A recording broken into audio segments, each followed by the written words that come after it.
Básicamente vamos a ver lo que es la gestión y aseguramiento de la calidad, controles de recepción versus controles de producción, parámetros de control de materiales componentes, control de hormigón en estado fresco y endurecido, esquema de decisión para casos no conformes en la resistencia y ensayos destructivos y no destructivos, ¿no? Para verificar la calidad de un hormigón.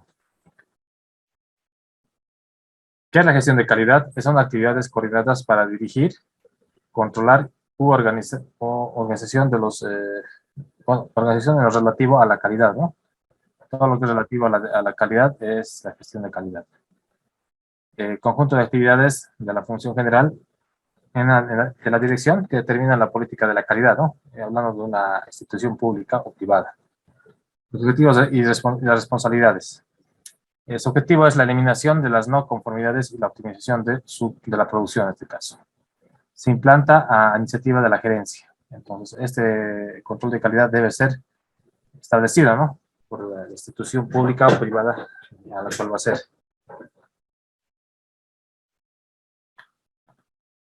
Sistema de gestión de calidad. ¿Cómo desarrollarlo? Acciones sistemáticas, planificadas y demostrables para proporcionar seguridad en el cumplimiento de los requisitos, ¿no?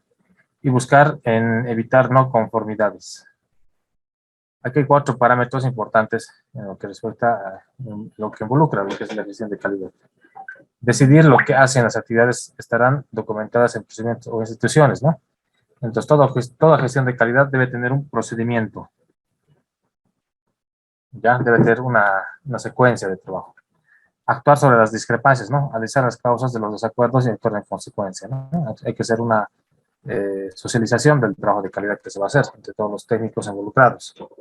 Evaluar lo hecho mediante auditorías internas y externas, ¿no? Una vez que se ha realizado el control de calidad, este control va a ir a una evaluación que se hace en la auditoría, ¿no? Las auditorías hacen las evaluaciones para determinar los procesos que se han llevado a cabo para el control de calidad.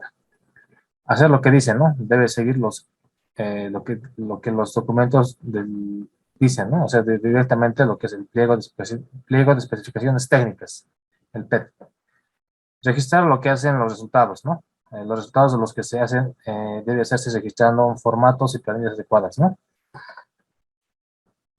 Esto hablando de las planillas de cálculo de probetas, de cronometrías, todo el procedimiento, ¿no? Que se debe tener de acuerdo a los formatos que tienen cada institución.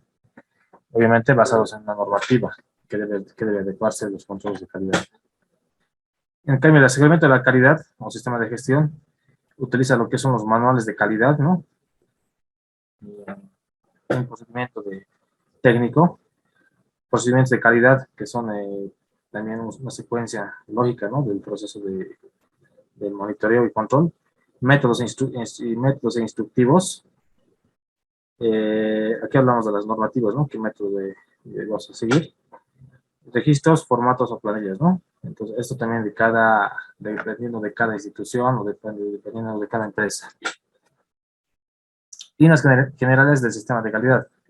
Describir los procesos, actividades generales como cómo, cuándo y dónde y quién, ¿no? Como ya hablamos anteriormente. Describen las operaciones técnicas de cada actividad de cierto sector específico, ¿no? Plantillas, formularios, asiento de información. Todo lo referido a las actividades que van a realizar este control son los funcionarios, los técnicos, ¿no? Responsables. Entonces, ellos son las personas a quienes se les va a hacer la evaluación del control, del aseguramiento de la calidad. Control de calidad de los materiales, aseguramiento de la calidad de los procedimientos y de las mano de obra, ¿no? La calidad de la mano de obra que se tiene para hacer estos procedimientos. Básicamente los técnicos, ¿cómo se les puede llamar? Técnicos laboratoristas en este caso, ¿no? Y los auxiliares también. Control de calidad, ley de Sister.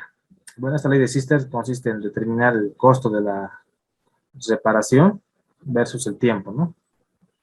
Pues sabemos que si la reparación se hace en una etapa de proyecto, o se tiene una buena concepción del proyecto en esta etapa, entonces la reparación va a ser mínima.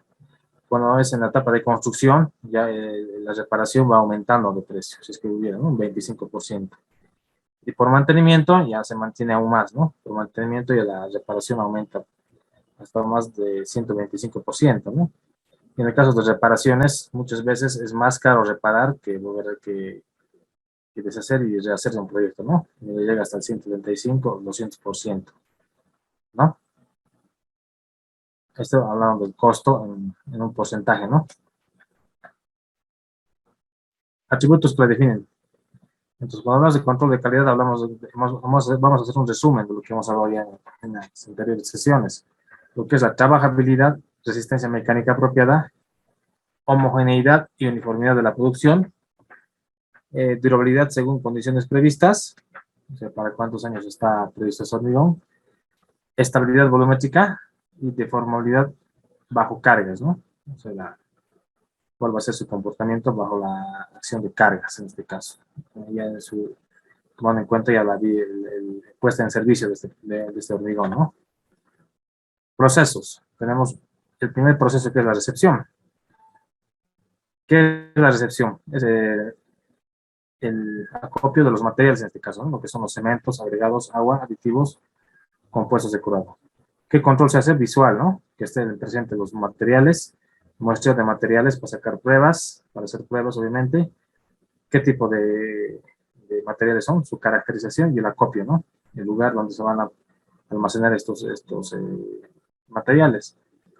Seguidamente viene lo que es la producción, proceso de transformación, ¿no? Carga, los pesajes, el mezclado, transporte, la colocación, compactación y terminación, ¿no? Esa es la producción en este caso sería el hormigón.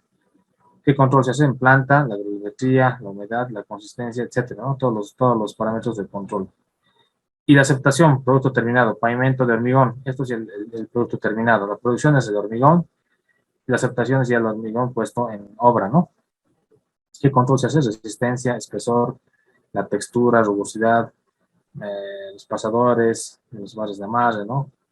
Lo que es los parámetros geométricos, ¿no? El peralte, el bombeo, eh, las curvas horizontales, verticales, ancho de carril, todo eso, ¿no? Viene aquí en control y en la aceptación. El aire incorporado y la madurez del hormigón, ¿no? ¿Con qué madurez se va a entregar este hormigón? ¿Hormigón ya endurecido o parcialmente endurecido?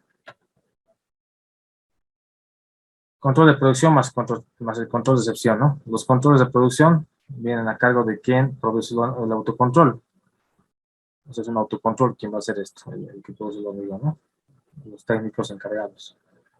Promueven alcanzar el nivel de calidad requerido dentro de un esquema de costos razonables, ¿no? Entonces tiene que ver una relación producción y costo también. Utilizan herramientas de control estadístico de procesos, ¿no? Rutinarios sirven para la detección temprana de desvíos. Entonces hay que ver la producción cuándo va a haber la variación de costo, ¿no? Esto puede ser por incremento del combustible o algún otro aspecto que pueda elevar el costo. Controles de recepción a cargo del comitente, ¿no? O quien actúe como representación. Buscan contrastar el nivel de calidad alcanzado con lo especificado, de lo requerido, ¿no? Entonces, lo especificado tiene que estar relacionado a lo requerido. Emplean planes de muestreo, ¿no? Mínimo, más criterios para aceptación o rechazo.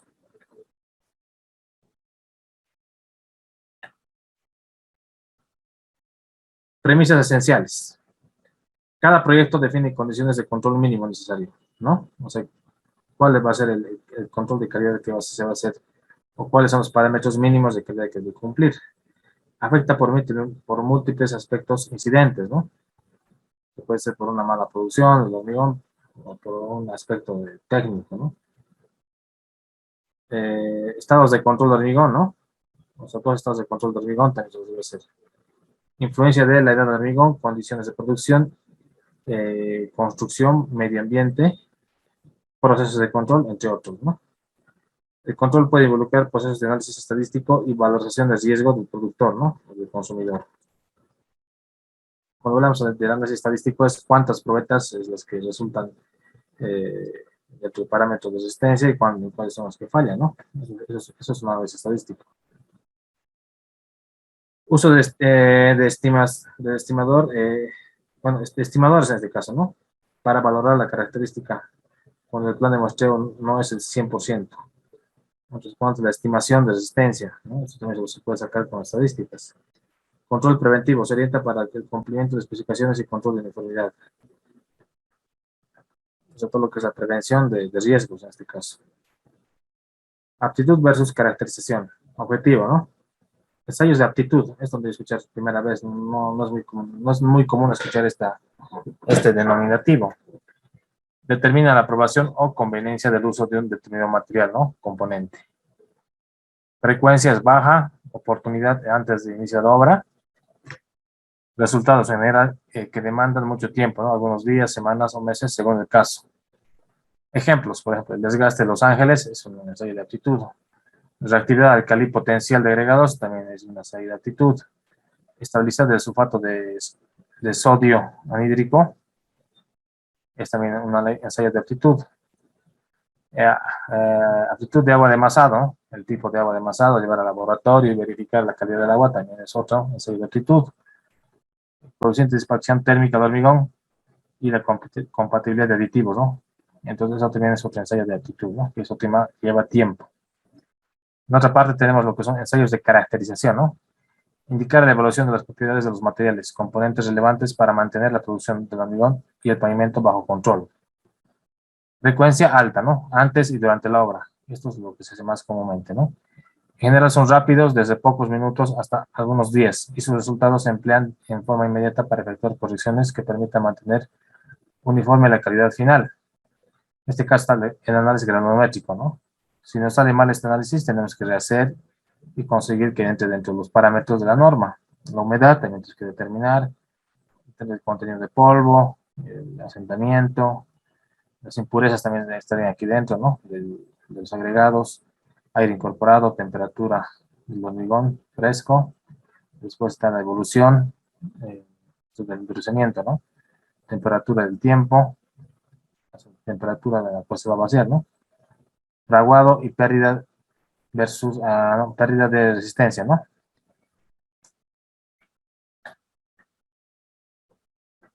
Control y vigilancia de materiales componentes. El cemento, ¿no?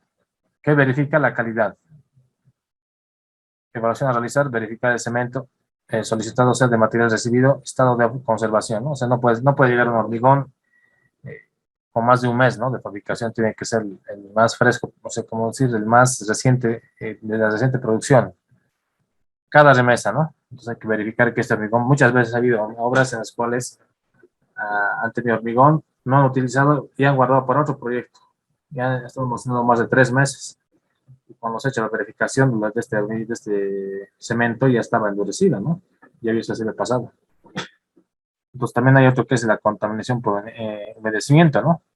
Observación visual de grumos en el cemento. Eso también se lo puede verificar abriendo una bolsa de cemento. Cuando se sospeche que el cemento ha estado expuesto a condiciones de humedad inapropiadas. Esto no siempre es a los 3 meses, ¿no?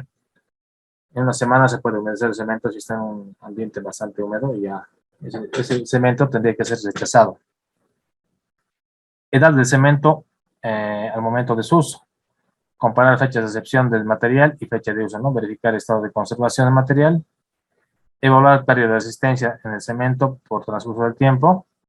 ¿Con qué frecuencia? Evaluar el estado del cemento cuando la edad supere los 90 días, ¿no? O sea, como les dije, los 3 meses son la clave para verificar si este cemento aún tiene vigencia o ya tendría que ser rechazado. La certificación es obligatoria, o sea, todos los cementos tienen que tener una certificación. Ensayos de control en laboratorios especializados, ¿no? Por no disponerse usualmente de equipamientos adecuados para su ejecución. Entonces, si este hormigón no está certificado, hay que hacer los controles de calidad, pero por lo general todos los elementos están certificados, ¿no? Lo que habría que pedir es la actualización del certificado de calidad de INORCA, en este caso para Bolivia. Información de autocontrol de fabricante, ¿no? Remesas de cemento, protocolo de autocontrol de fábrica. Básicamente hay que verificar la ficha técnica del cemento, ¿no? O sea, el que va a despachar el cemento, o quien va a comprar, tiene que tener una información, ¿no? Del fabricante. Control de vigilancia de materiales y componentes. En este caso tenemos lo que son los agregados, que verificar que la calidad del material recibido no se ajuste a lo solicitado al proveedor. Que se ajuste en este caso, ¿no? A lo solicitado al proveedor. O sea, la graduación tiene que estar dentro los parámetros, lo que es la resistencia de los ensayos de Los Ángeles y todo eso, ¿no? También la calidad de la porosidad de este agregado. Evaluación a realizar, observaciones visuales, ensayos granulométricos, más el tamaño de los finos y el tamaño máximo agregados, contenido de partículas que pasa del tamiz de 75 micrones, ¿no? El número 200, contenido de humedad, contenido de materia orgánica y terrones de arcilla. Densidad, lajosidad y elongación. En este caso, los agregados que tienen mayor cantidad de partículas, de agregados que son alargados, que no sean redondeados, esos contribuyen a una mayor cantidad de, ¿cómo les puedo indicar? Entra mayor cantidad de cemento, no son muy buenos, ¿no? Para determinar buenas resistencias. En este caso, los mejores agregados son los triturados, pero esos también hay que tener el control de la cantidad de cemento y verificar de qué tipo con qué tipo de equipo se ha hecho lo que es el chancado, ¿no? Lo que es la trituración. ¿Con qué frecuencia? Diario, control de acopios, ¿no? Según un plan de control de calidad por lotes de material recibido. Esto de acuerdo a los procedimientos del aseguramiento de la calidad, ¿no? Los procedimientos que se debe seguir. Caracterización completa. ¿Cuándo? Cuando se modifique el origen de los materiales previstos, cuando se despache una alteración de sus características. En este caso hay que tener más cuidado, ¿no? Control de vigilancia de los materiales componentes, ¿no? Muestra de agregado. La muestra deberá ser verdaderamente representativa del material a evaluar, ¿no? Entonces hay que sacar un saquillo de yute y llevar este hormigón y verificar cuál es su graduación, ¿no? Las muestras pueden extraerse desde tolvas, carros de transporte, pilas de acopio, silos, cintas transportadoras, ¿no? Entonces, en cualquier punto, un supervisor de obra puede verificar, ¿no? La calidad o pedir a la empresa que realice el control de calidad, ¿no? De estos agregados. Se recomienda extraer proporciones de material de lugares diferentes, ¿eh? No tomar de las regiones en las que el material esté particularmente alterado. Entonces, lo que indica aquí, ¿no? Se puede sacar de cualquier punto, ¿no? Se quiere sacar un poco de acá, otro poco de acá, entonces no solo de un lugar. Siempre que sea posible, es conveniente tomar las muestras de agregado en estado húmedo, ¿no? Para evitar la segregación.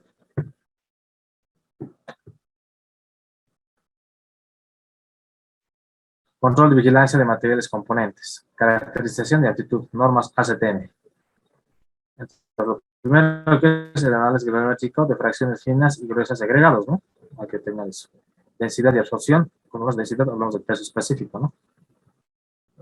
Material fino para el tamiz de número 200, equivalente a arena.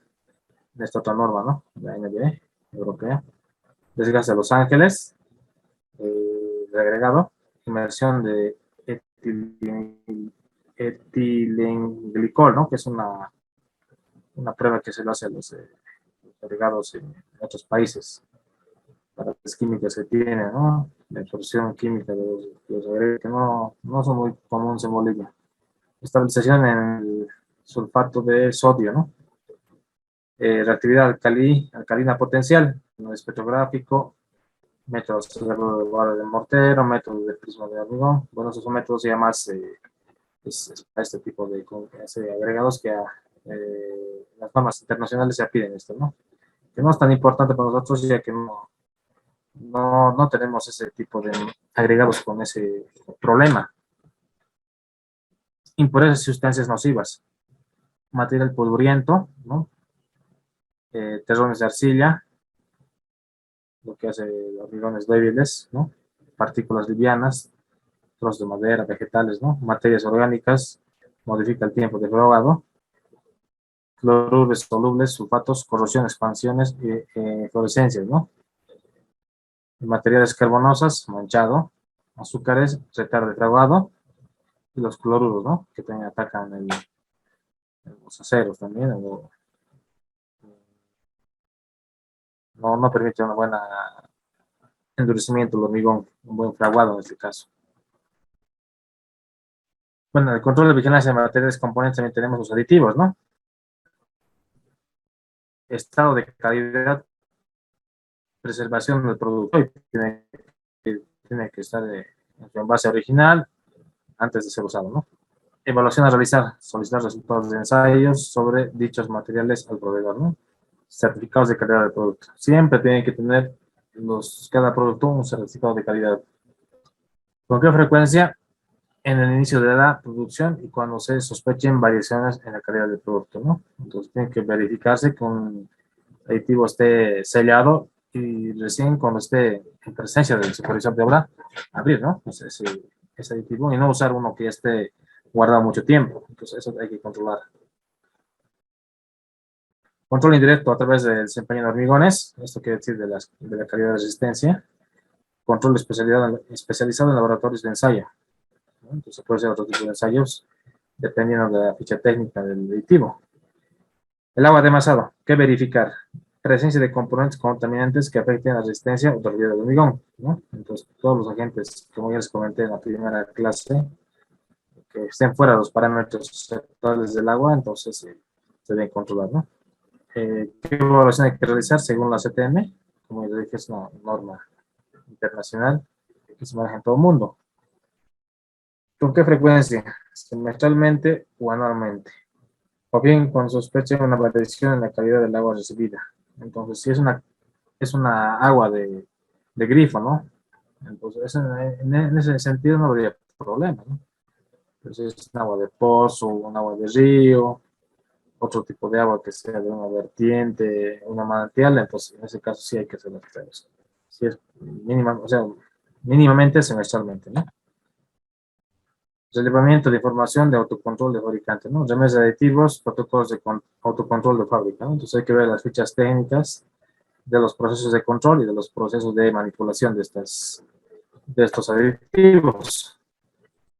Premisas, sistema que debe cumplir las conspecificaciones técnicas siempre. Hay que verificar en cada proyecto sus PET, que son los pliegos de especificaciones técnicas. Mantener en el tiempo la uniformidad de las propiedades y calidad del pavimento, ¿no? Dentro de un proceso controlado. En este caso hablamos del control preventivo para toma de decisiones, ¿no? Cuando hablamos del control preventivo, hablamos del hormigón, calidad de aditivos, verificar la fuente de los agregados, el tipo de... Entonces eso es preventivo. Control intensivo sobre la calidad y uniformidad de los materiales. Estoy en el proceso de puesta en obra. Verificar frecuentemente los procedimientos de dosaje, o sea, dosificación, medición y mezclado en planta, ¿no? Esto es lo más importante ahorita, verificar, aparte de la calidad preventiva, la de fabricación en planta. La frecuencia de muestreo debe ser máxima en hormigón fresco, de modo de reducir el esfuerzo. O sea, si queremos tener un hormigón de buena calidad, como ya les comentaba, en ese sentido tendríamos que verificar, tener un buen control, pero con los técnicos responsables que estén calificados, ¿no? La frecuencia de muestreo debe ser máxima, perdón. Hormigón fresco. Procedimientos para la toma de muestra. ¿Cuáles son los procedimientos? Disponer en obra de equipamiento mínimo para ensayos y caracterización de control y preparación de muestras para ensayos en estado endurecido, ¿no? O sea, hay que verificar en ese caso la consistencia, lo primero, ¿no? El cono de Abrams, que ya habíamos visto cuáles son los parámetros requeridos, los asentamientos que se debe tener, la temperatura del hormigón, cuál debe ser, el contenido de aire mínimo, relación agua-cemento, material pulveriento, ¿no? Debe ser máximo 300 micrones, ¿no? 0.001 por 300.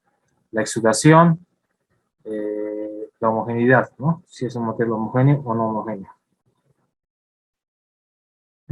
Aportar información temprana para inferir el comportamiento futuro del hormigón, aunque puede decidirse respecto a la colocación o no del hormigón. Bueno, control de producción. Muestreo. No deberá estar alterada ni contaminada. Se toma al momento de la descarga. O sea, en la carretilla se puede sacar lo que es el mixer directamente, ¿no? La carretilla. Se evitará a la primera y última porción del pastón. O sea, al inicio del hormigonado no se debe sacar el hormigón. es a la mitad. Si un mixer tiene 8 metros cúbicos, cuando ya esté por el cuarto metro cúbico ya despachando la obra, entonces ahí se debe sacar la muestra. Y al final tampoco, ¿no? Porque al final también es hormigón ya que está un poco, puede ser un poco ya fraguado y un poco, tal vez que está disgregado, ¿no? Cantidad 40% mayor que la necesaria y como mínimo 30 litros. O sea, si vamos a hacer 3 probetas, tiene que haber un 40% mayor, ¿no? Aquí en la carretilla. Poder sacar una muestra y no tener que volver a sacar otra muestra, ¿no? Se tiene que ver como ir un porcentaje de pérdida. O mínimo 30 litros, ¿no? O sea, un volumen de 30 litros de hormigón, en este caso. Al menos 2 fracciones de menor tamaño que provengan del mismo pastón, ¿no? En este caso se puede sacar como ya se comentaba, de 15 metros cúbicos, una probeta de cilíndrica y una prismática, ¿no? Siempre se mezclará manualmente. Entonces hay que mezclar aquí manualmente para darle uniformidad y homogeneidad y colocar recién en las probetas. Y siempre hay que darnos la norma, hay que pasarnos a la norma, ¿no? Hay que los lineamientos de la norma 70. Control de calidad de un fresco. Asentamiento ACTM. Ajuste de la consistencia en las condiciones de hormigonado, ¿no? Humedad de los áridos, distancias de transporte, temperatura ambiente, como etcétera, para tener la tecnología adecuada. Entonces hay que ver estos aspectos de la humedad, ¿no? De los áridos, la distancia, de dónde va a ser transportado, la temperatura, todo eso, ¿no? Y ya hemos hablado ya con bastante detalle en las anteriores clases.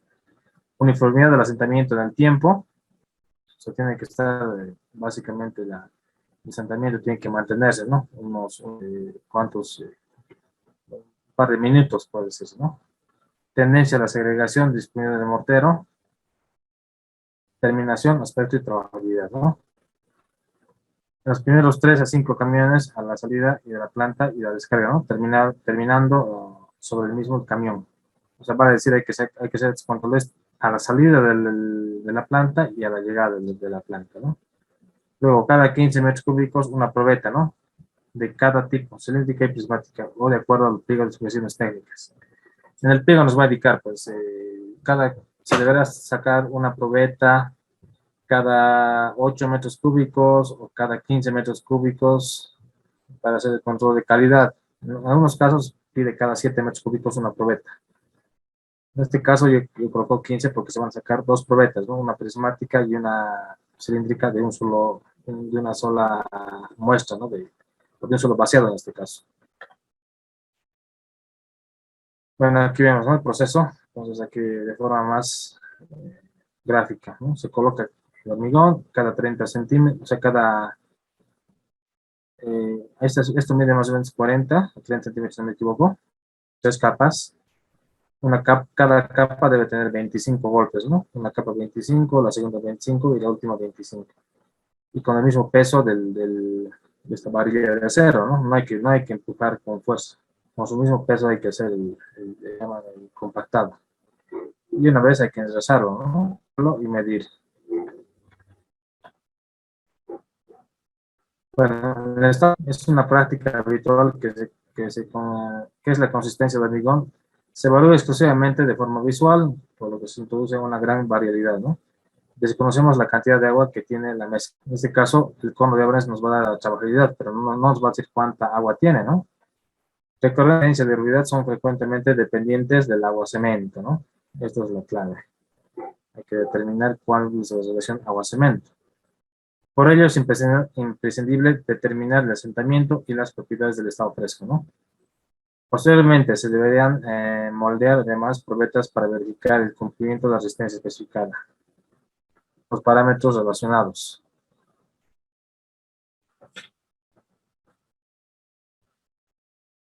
A ver, aquí una preguntita de Edwin. Para dejar un testigo para realizar una contraprueba. ¿Cuál es tu pregunta exactamente, Edwin? No te entiendo. ¿Para dejar un testigo? Eso no, si me puedes plantear tu pregunta de mejor manera para que la entienda y te la voy a responder, por favor. No entiendo tu pregunta, Edwin. Bueno, el hormigón fresco, nuevamente, peso unitario y contenido de aire incorporado, ¿no? Eso también definido en la ACTM. Se determina el contenido de aire y el control del rendimiento de la fórmula de hormigón, ¿no? En este caso tenemos este equipo para determinar lo que es el contenido de aire, ¿no? Que no es muy común, pero se tiene. Temperatura de hormigón fresco. Controla la temperatura, llevar un registro, complementarlo con la temperatura ambiente, ¿no? 13 grados y 32 grados. En este caso, nosotros utilizamos 15 grados para 23, ¿no? Y si tiene una temperatura mayor a 32 o mayor a 23 grados, hay que tener en cuenta aditivos. Estos son los parámetros de vaciado de hormigón que se puede utilizar con algunos aditivos, pero esta variación puede ser de la temperatura ambiente versus el hormigón, ¿no? Entonces, esto no tiene relación con lo que hablamos de aditivos. Dos primeros camiones, luego cada 100 metros cúbicos, y los tres, o 3 veces al día puede ser, ¿no? Esto para hacer el control de contenido de aire y temperatura. Controlar periódicamente la terminación superficial y los bordes de la calzada también, ¿no?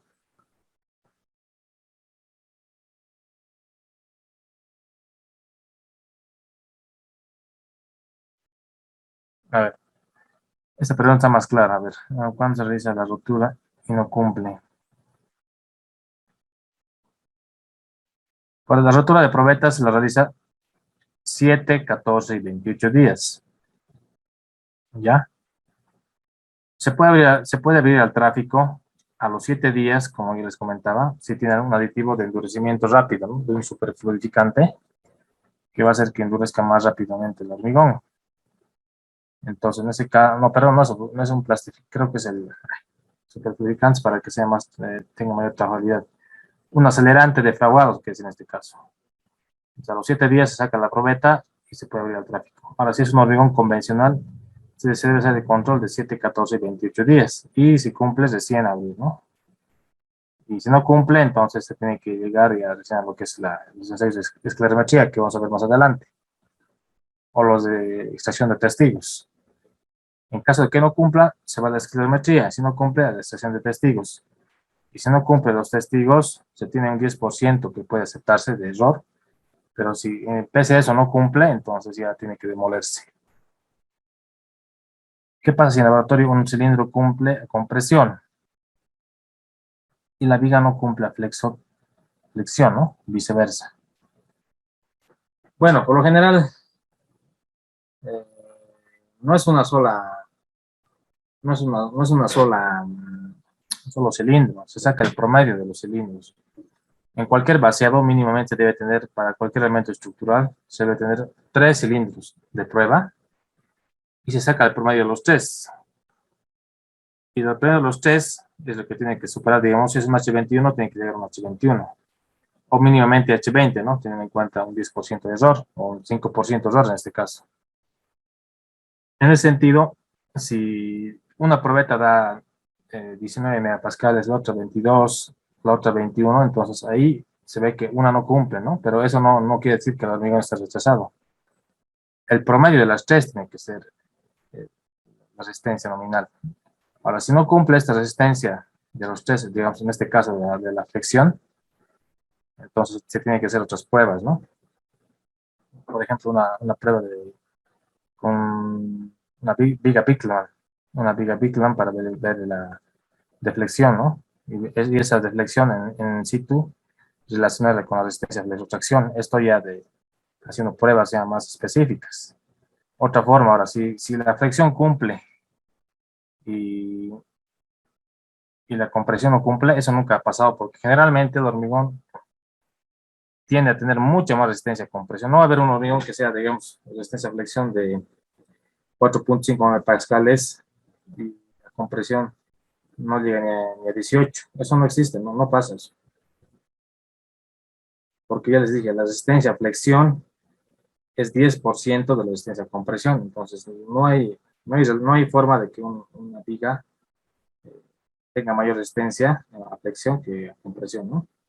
Pero para el otro caso que dices que si cumple a compresión y no cumple a flexotracción, ahí se puede sacar, como digo, esas pruebas con la viga Birkeland, o sea, también se puede sacar probetas de prueba, ¿no? Se puede sacar se puede hacer extracción de núcleos y hacer la ensayo diametral de la prueba, ¿no? O sea, el cilindro volteas en forma horizontal y haces ahí la prueba de flexión y ahí haces con relaciones matemáticas determinas cuál es la flexión de ese hormigón, pero ya, esas con pruebas destructivas.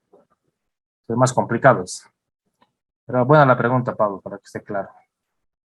Espero que me hayan entendido.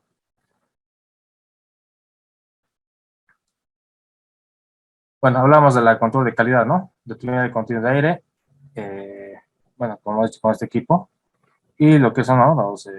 Las temperaturas también, ¿no?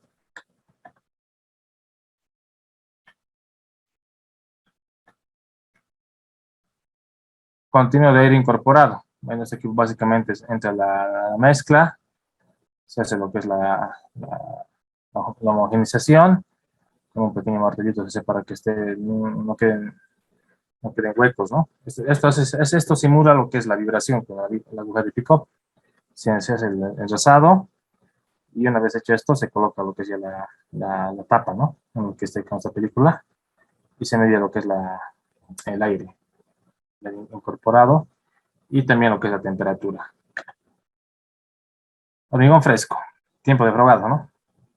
Se termina en forma convencional en el tiempo inicial y final del frogado mediante la resistencia a la penetración de las agujas de Proctor en el mortero equivalente, ¿no? Con este pequeño equipo se puede determinar lo que es, ¿no? La resistencia a la penetración. Es un hormigón tamizado por la malla número 4, 4.35 milímetros, ¿no? Eso tiene una especificación técnica. Procedimiento de ensayo, ¿no? El tamizado sobre la malla 4.75, llenado y compactación, enresado, retirar el agua de exudación, determinar resistencia a la penetración según los intervalos y hacer los cálculos, ¿no? Debe ser compatible con tiempos de transporte, colocación, compactación y terminación en temperatura y exposición. Antes del inicio de la producción, control periódico no rutinario cuando se modifican las características de los materiales, ¿no? Y la dosificación o la temperatura de trabajo. Esos ensayos de tiempo de fragado son más específicos y tampoco se lo hace mucho aquí en nuestro medio, ¿no? Aunque debería ser una normativa también. O sea, por ejemplo, de control de aire y temperatura no se lo hace y ese tampoco se lo hace muy común. A lo menos en los proyectos que he ido, creo que es en uno o dos proyectos que han hecho ese tipo de ensayos, pero no, los demás no se hace. No sé por qué lo harán. Como digo, en nuestro medio todavía la práctica de hacer un buen control del hormigón no es frecuente. De alguna forma se justifica, ¿no? Que la mayoría de los proyectos urbanos son obras pequeñas menores a 100.000, ¿no? Para este tipo de pruebas, por lo menos los proyectos deberían ser mayores a 1.000.000 y deberían estar especificados en el pliego de especificaciones técnicas, ¿no? En los pliegos, por ejemplo, de especificaciones técnicas no están estos ensayos, pero en otros países sí se los hace, es por rigor. Entonces, lo que yo les explico es que esto sí o sí debería hacerse. Entonces, eso es para que en un futuro ya estas pruebas ya sean más rutinarias, ¿no? Y ustedes ya también sepan que sí se las hace. Bueno, lo otro que es la exudación, según los CTM, ¿no? Frecuencia de control a diseño de la mezcla antes de su uso por primera vez, cuando se modifica alguno de los componentes, fuente de provisión o características, cuando se observe visualmente la modificación, ¿no? Debe ser la necesaria para prevenir fisuración por contracción plástica, aunque no excesiva, ¿no? Sabes que una exudación excesiva hace que se contraiga el hormigón y se fisure. Procedimiento de ensayo, ¿no? Tamizado del hormigón fresco sobre la misma malla, ¿no? 4.75, llenado y compactación, superficie expuesta, masa de hormigón y mantenimiento de la muestra, ¿no? Y los cálculos, como se ve acá. Entonces, esto hay que ir verificando este tipo de ensayos con esos materiales. Aquí se ve la variación de volumen versus el tiempo, ¿no? Mayor tiempo, hay mayor variación de volumen. Entonces, esto hay que ir controlando, ¿no? Con aquí las mediciones imagino que van a sacar una muestra en esta pipeta o en esta probeta y van a verificar, ¿no? Cuál es la exudación que tiene ese hormigón. Bueno, respecto a las preguntas las respuestas que les he dado, ¿está claro, Pablo, Edwin? ¿O hay alguna duda? ¿O no me dejó entender? Esto quiero que me digan, claro, ¿no? Si se han entendido o no. Si hay alguna aclaración que hay que hacer, les voy a hacer, no hay problema. La idea es que todo lo que les estoy explicando, que les quede bien claro.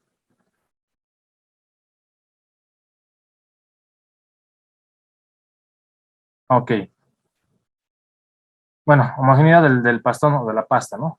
Se valora comparativamente la densidad del mortero libre y de aire y de contenido de agregado entre las fracciones del mismo pastón. Esto básicamente para verificar, ¿no? Que sea de la misma calidad del hormigón. Diferencias máximas, densidad del mortero libre de aire 1.6% y contenido de agregado el 6%. Tamizado en vía húmeda de hormigón fresco sobre la malla 8.75 y la masa del material retenido en las mallas y secado, ¿no? El porcentaje de aire incorporado en hormigón fresco y la densidad del agregado. Y realizar los cálculos. Eso también es un ensayo que no es muy común hacerlo. No se ve mucho que se haga de homogeneidad, ¿no? De lo que es el contenido de agregado. Hay manuales, pero en la CTM, donde prácticamente siguiendo los procedimientos se lo puede hacer. Ahora vamos al control en el hormigón endurecido, ¿no? Aquí verificamos lo que es la resistencia, la flexión, compresión y abrasión. Esto es lo que se hace generalmente en todos los laboratorios, ¿no? El sello de Los Ángeles, el sello de compresión y el flexotracción.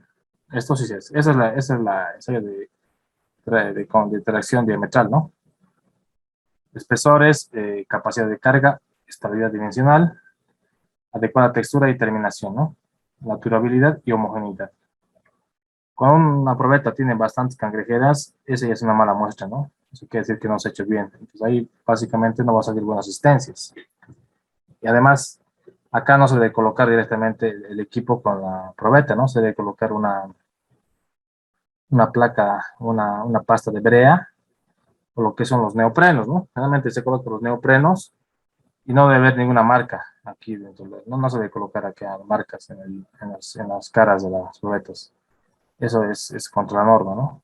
Finalmente yo también alguna vez, en mis primeros años, hacía colocar acá, pero los estudios han determinado que eso también influye en la resistencia a la compresión, ¿no? Lo que se es pintarse, ¿no? Con un grafito, para que esto no se despinte, pero no afecte, ¿no? Lo que es el acabado.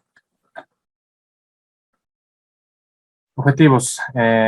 Conocer la resistencia potencial del hormigón, verificar el cumplimiento de las condiciones establecidas en el pliego de especificaciones técnicas, ¿no? Si dice un H21, en el promedio de las probetas tiene que salir H21. Es H18, H18, es H35, H35, ¿no? Entonces, eso tienen que verificar en su pliego, tanto los directores de obra como los supervisores o residentes de obra, ¿no? Eso va para todos. Entonces, es muy importante conocer su pliego de especificaciones técnicas. Contar con los datos de edad temprana, ¿no? Con el fin de llevar un autocontrol preventivo. Hay que saber exactamente cuáles son los datos. Para eso se coloca aquí con un grafito, se pinta, ¿no? El día que se ha vaciado y, bueno, básicamente se coloca qué tipo de hormonas, H21 o H18. Y se coloca de lugar, ¿no? Si es una viga, si es un pavimento, si es un muro. Esos tres datos tienen que ir acá. Contar con datos de edad temprana con el fin de llevar un autocontrol preventivo, ya les he comentado. Conocer la evolución de las resistencias a larga edad, ¿no? Eso quiere decir que podemos proyectar un H, de acuerdo a las tablas parametrizadas que se tienen en Excel, un hormigón H21, a los 14 días puede dar una resistencia de, no sé, 18 megapascales, y proyectando eso, sabemos cuánto puede llegar a tener en los 28 días. Pero eso es una proyección, ¿no? Lo correcto sería esperar los 28 días. Pero no hay mucha variación entre lo que es la proyectada y lo que es la resistencia nominal que se tiene en el momento.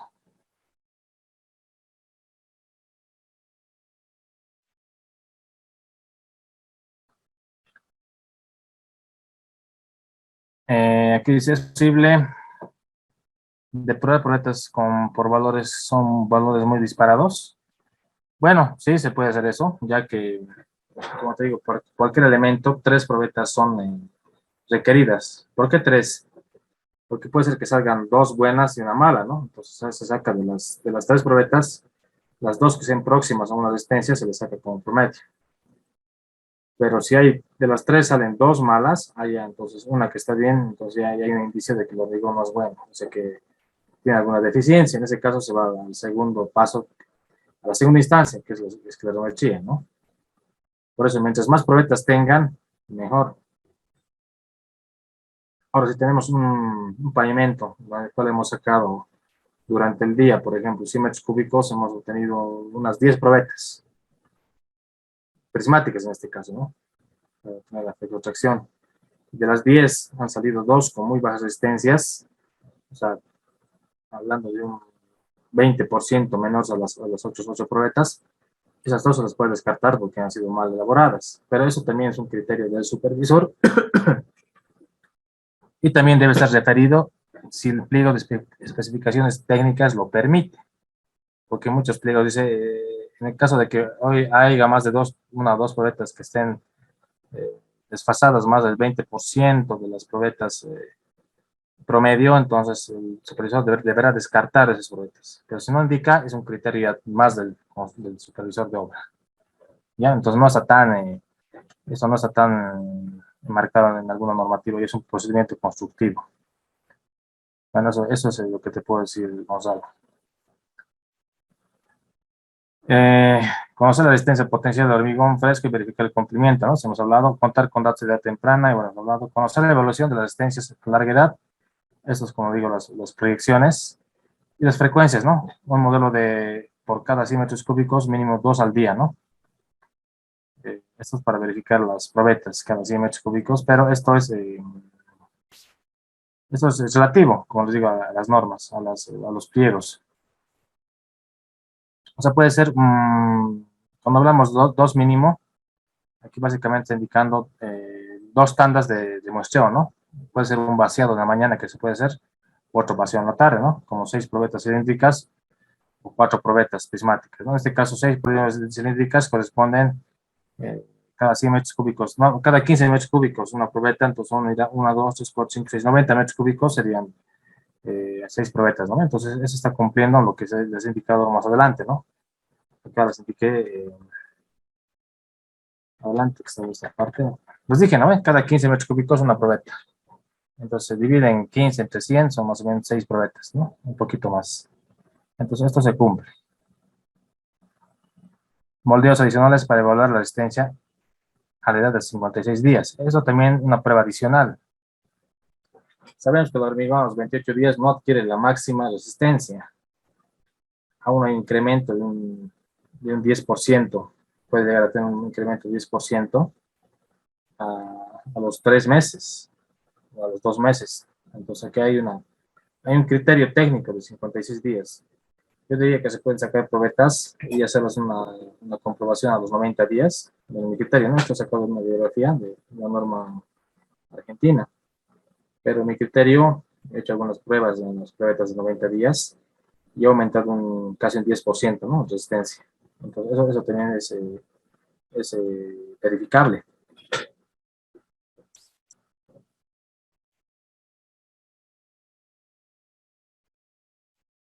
Ay, bueno, está bien.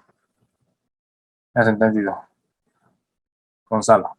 Factores de aporte a su variabilidad, ¿no? Componentes: material cementante, agua de amasado, agregados finos y gruesos, aditivos, fibras, ¿no? Esas fibras de acero o fibras sintéticas pueden ser. Elaboración: la relación agua-cemento, proporcionamiento de agregados, relación de material cementante versus agregado, dosificación de aditivos, tiempo de amasado, secuencia de eficiencia de amasado, mezclado, eso quiere decir qué tiempo se está amasando, temperatura del hormigón, grado de compactación, condiciones ambientales y el transporte del hormigón, ¿no? Y otros factores serían de variabilidad, lo que es el proceso de control, ¿no? ¿Cuántos muestros voy a sacar? Preparación de probetas, procedimiento de ensayos, incertidumbre en el equipamiento en la medida, ¿no? Básicamente aquí, ¿cuál sería el problema? Que si, digamos, hacemos un buen hormigón, vibramos bien en la obra, en el pavimento, pero no tenemos el debido, ¿cómo puedo decir?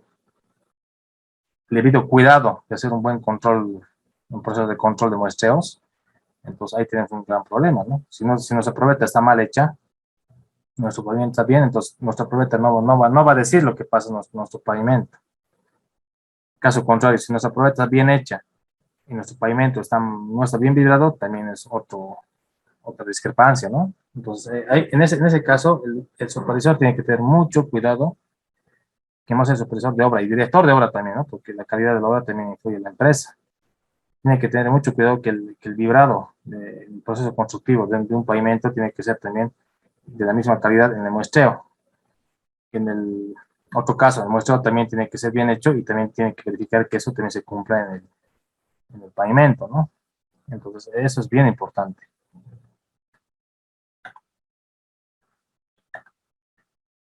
¿En qué difieren el pavimento de las probetas moldeadas? Condiciones de compactación, condiciones de curado y régimen de temperatura, ¿no? Entonces, esta pequeña diferencia existe en lo que son las condiciones de hacer un compactado en una probeta y hacerlo en situ, ¿no? Entonces, ese es el detalle. Recordemos que el hormigón empleado se evalúa evaluando, se hace con la evaluación en probetas, ¿no? Evaluando probetas. La compactación, evitar defectos de compactación y en todo el espesor. El curado, uniformidad y tiempo de protección, y la temperatura controla la velocidad de evolución de la resistencia, ¿no? Pues eso también los parámetros son bien importantes que tienen que tomar en cuenta para una buena puesta en obra del hormigón. Control de resistencia del hormigón. ¿Qué resistencia buscamos? Resistencia específica, indicada por el responsable a cargo del proyecto técnico, caracteriza al hormigón endurecido, involucra la concepción probabilística, ¿no?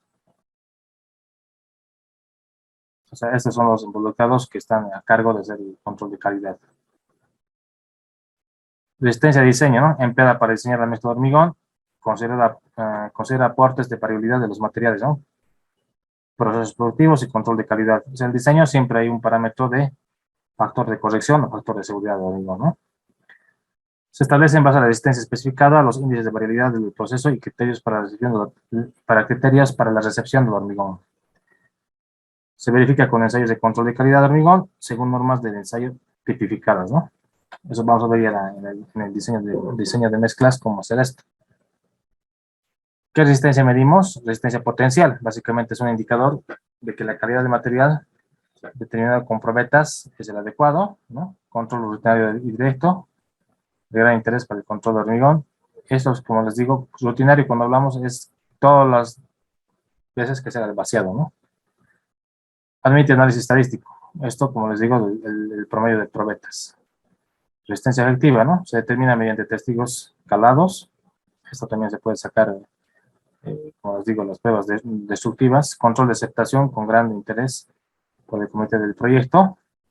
O sea, se puede verificar si la resistencia cumple de acuerdo a un análisis de profesionales, ¿no? Verificando que las resistencias no sean menores de un 5% a la resistencia nominal.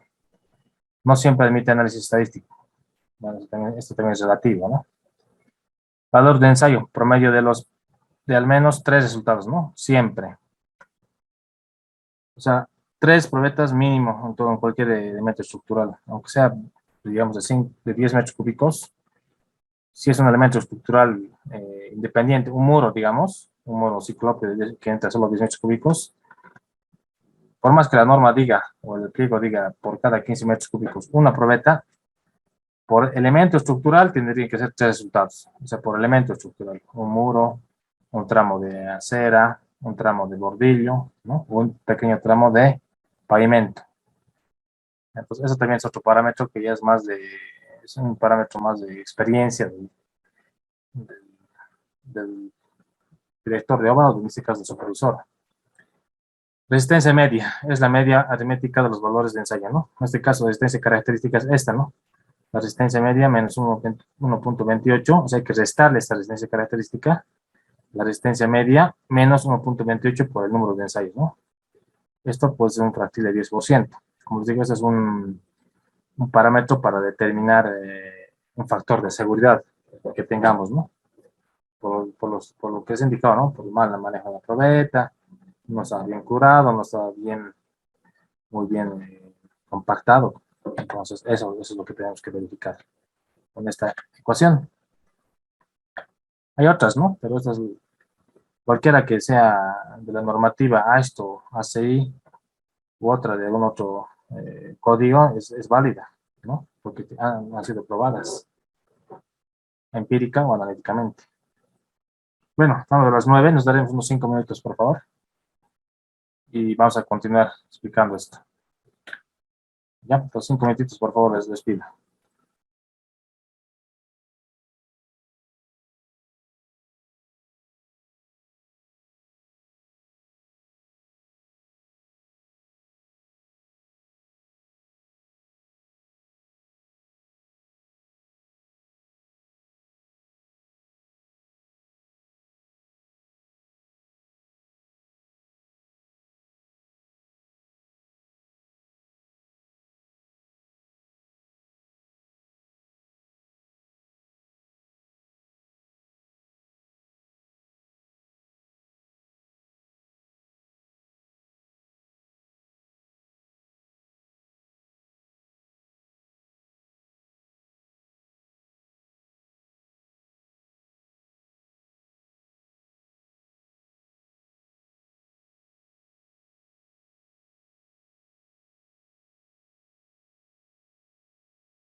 Bueno, vamos a continuar. Factores de variabilidad. En este caso tenemos lo que son las propiedades del hormigón, ¿no? Cambios en la relación agua-cemento, variación de la demanda de agua, cambios en las características de los materiales, en las materias primas en este caso,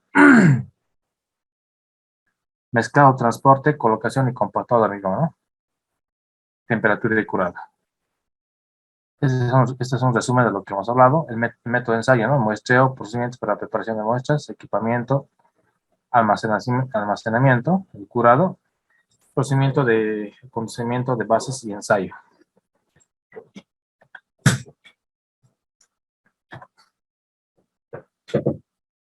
Bueno, la resistencia a compresión, ¿no? Es un parámetro importante ya que es un material estructural. Define junto con el espesor la capacidad de carga del pavimento, ¿no? Bueno, de pavimentos aparte, hay otros parámetros, ¿no? Que se toman en cuenta. Se debe cumplir con los requisitos y supuestos establecidos en el cálculo estructural y el pliego de expresiones técnicas. Siempre vamos a ver lo que se hace ACTM, ¿no? Que nos mandan todos los procedimientos. Preparación de moldes, el llenado, compactación, terminación y protección, desmolde y ensayo, ¿no? En este caso, cuando se coloca las probetas en la piscina de curado, debe estar siempre por encima de la probeta, ¿no? Nunca debe estar por debajo.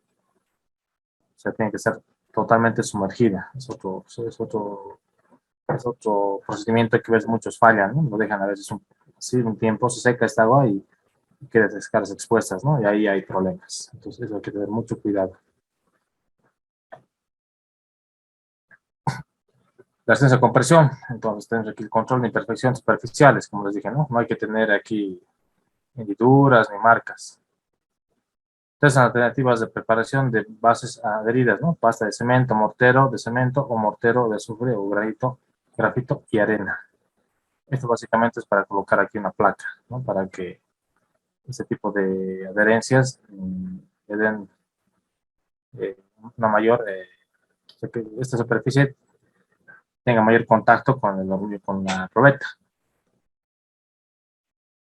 Demanda de trabajo, verificación de instrumental en material para preparación de bases, según la resistencia esperada, ¿no? Aplicable a probetas y testigos científicos. Entonces, esos materiales, como les digo, ya no se colocan muy comúnmente, ¿no? Lo que se coloca es directamente las gomas de neopreno. Debe estar limpio el lugar, no debe haber, ¿no? Aquí ninguna impureza o algunas piedras que estén acá. Tiene que estar limpio el lugar, tiene que estar bien centrada acá en el eje. Y bueno, empezar a hacer el ensayo como tal. Esto, por ejemplo, no está bien. Vean. Estas son lo que son los moldes de neopreno, ¿no? Pero no es como digo, recomendable colocar nombres o fechas ni aquí ni en la parte del cilindro, o sea, en la parte más esbelta, ni tampoco en las caras superior e inferior, ¿no? Entonces, a veces puede inducir, por acá puede inducir alguna fisura y puede ocasionar esto, ¿no? Una falla prematura antes de la resistencia que debería tener este hormigón.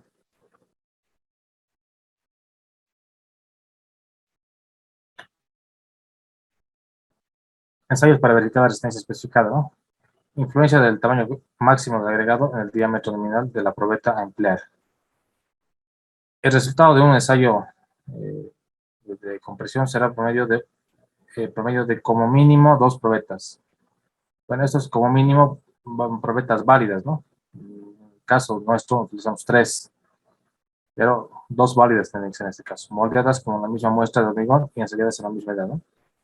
Tratamiento y descarte de valores individuales de series de ensayo. Son diferencias máximas que te descarte resultados. En este caso verificamos que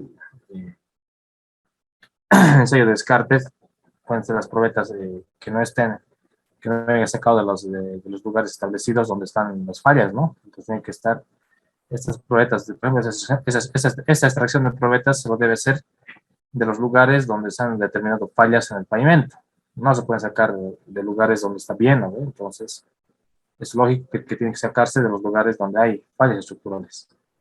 Aquí se ve, ¿no? Cómo sale la probetita de un pavimento. Extracción de testigos calados del pavimento para la determinación de resistencia a compresión y espesores, ¿no? Básicamente esos dos son los parámetros. La norma establece tomar como 2 testigos cada 300 metros cuadrados de pavimento. Entonces, en 300 metros cuadrados pueden sacar 2 testigos. Pero yo siempre digo, si es uno más, mejor. O sea, por cada 100 metros cuadrados es mejor sacar una probetita, ¿no? Se debe revisar esta exigencia en virtud de las elevadas producciones y los bajos contenidos de volumen, ¿no?, obtenidos.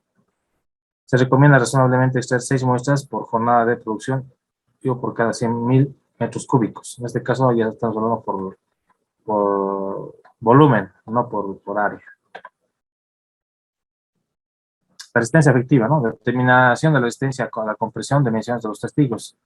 Diámetro mínimo debe ser de 3 igual a 3 veces el tamaño nominal del agregado grueso o contenido de hormigón, ¿no? O esbeltez H entre D a mayor o igual a 0,95. O sea, por lo general las probetas son pequeñitas, ¿no? De 15 por, o de 10 por 5, algo por ahí, no recuerdo bien las dimensiones, pero son más pequeñas de las probetas que se hace a la muestra de hormigón, ¿no? Son pequeñitas, son cilíndricas, parecidas a las que sacan el hormigón fresco, pero más pequeñitas. Preparación de las bases de testigos. Las caras deben ser planas, lisas, perpendiculares al eje longitudinal. Debe ser necesario las mismas, se cierran hasta cumplir con las siguientes condiciones, ¿no? Salientes no deben exceder más de 5 milímetros, no debe haber 5 milímetros de diferencia, ¿no? O sea, medio centímetro en este caso. Recta perpendicular a la base, ¿no? Debe tener una inclinación menor a 5 grados con el eje longitudinal del testigo. Esto porque tiene que ser lo más céntrico posible, ¿no? No tiene que haber mucha variación de la probeta. Diámetro de la base no debe de ser más de 2.5 milímetros respecto al diámetro medio, ¿no? Entonces, estas son las variaciones que las tolerancias que pueden tener estas probetas. Bueno, aquí tenemos ya las resistencias de potencial de resistencia efectiva. Aquí vemos una gráfica, ¿no? Los que son los testigos, probetas, y la relación que se tiene entre estas, entre las, ¿cómo puedo decir? Las resistencias a compresión, ¿no? Los 28 días. Estos son los testigos. Y este es el valor que sale con las probetas, ¿no? Entonces se puede hacer una gráfica para ver si hay una correlación o no hay una correlación. Este es el límite inferior, ¿no? Ese es el límite que debía cumplir. En este caso está cumpliendo. En este caso, si el hormigón no cumple con la resistencia, ¿por qué falla un pavimento? Eso ya tiene que analizarlo, ¿no? Si cumple la resistencia, está ok. En ese caso puede ser una falla de la capa base, puede ser una falla porque hay humedad. Entonces eso ya no es la culpa, ya no es del hormigón, ¿no? Puede ser otro tipo de falla estructural dentro del paquete estructural. Eso hay que evaluar entonces, ¿no? Resistencia a la tracción por flexión, ¿no? Es un parámetro relevante, pues la mayoría de las cargas generan esfuerzos de flexión, introduciendo tensiones de tracción y compresión en distintas caras del sustrato, ¿no? Entonces, la relación de la resistencia de compresión en relación a flexo-tracción, el módulo resistente, módulo de resistencia en este caso es de 12 a 14%, perdón, de la resistencia a compresión. Entonces, puede ser inclusive 10%, ¿no? Entonces, es variable. Es simplemente una referencia. Para eso hay que hacer las pruebas de los prismas y verificar cuántos los elementos, si es 12, 14, 10, ¿no?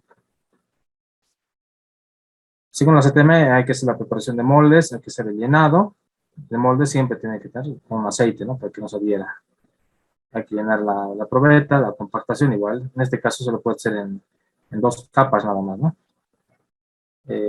Terminación de protección, desmolde y el ensayo, ¿no? Directamente para verificar esto. Cuánto nos sale la resistencia a flexotracción. Se lo puede hacer de esta forma, ¿no? Como carga puntual a 1/3.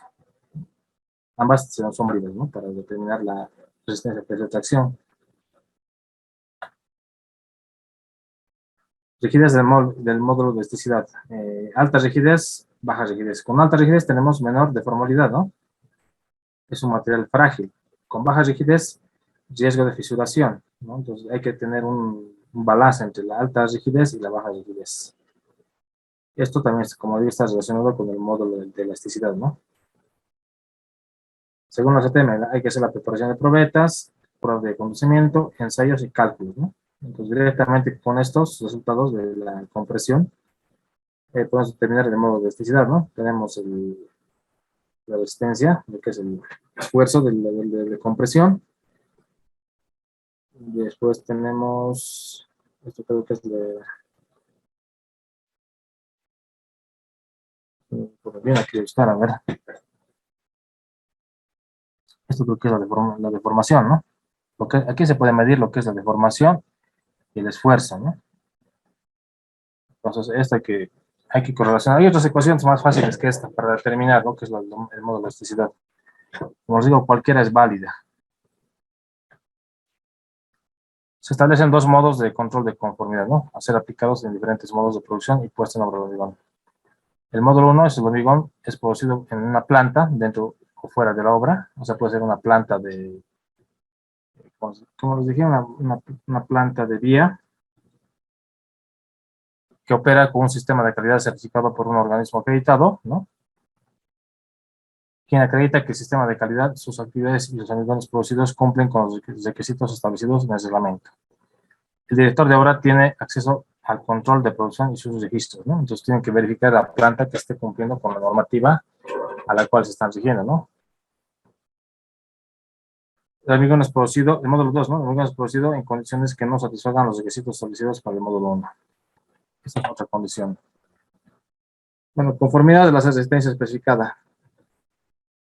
En el módulo 1 nos indica que se recomienda que el hormigón posea resistencia especificada cuando la resistencia media móvil de todas las series posibles de 3 ensayos consecutivos, cualquiera que sea, es igual o mayor a la resistencia especificada, ¿no? Entonces debe cumplir mínimamente, cuando es una planta, por ejemplo, una planta móvil, o de tránsito, ¿no? Como decimos, plantas de tránsito, deben ser igual o mayores de resistencia, ¿no? No se puede, en este caso no se puede admitir menor resistencia a la especificada, ¿no?